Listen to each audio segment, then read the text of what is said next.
Despite the cost, however, NASA does need to test these engines once in a while. So they built this place in the wetlands of Mississippi.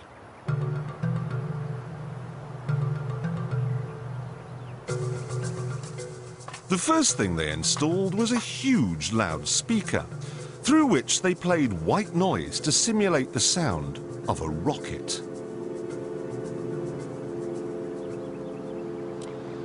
They then sent a number of trucks in different directions out into the wilderness, and the drivers were ordered to stop when the noise levels became acceptable. This gave them an imaginary boundary line, and anyone living on the inside of it was offered a simple choice. Stay, and you'll never hear another television program as long as you live. Or take the NASA shilling and get out. No one stayed, and NASA ended up with exactly what it wanted. 125,000 acres of nothing.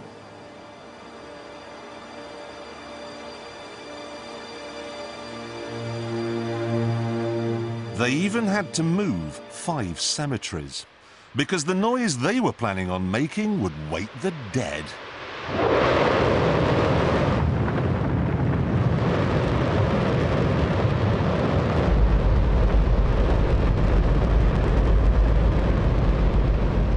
Don't worry if you can't hear what I'm saying. I couldn't even hear myself.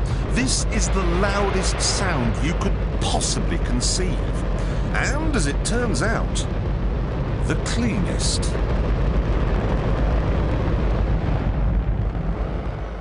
Now, the most amazing thing is that that cloud up there, which was generated by the engine, is just a mixture of hydrogen and oxygen. It's water vapour.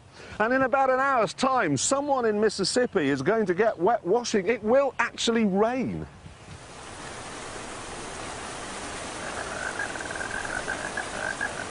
I told you! It's raining! That's unbelievable! Oh. NASA's playing God. It's making its own weather.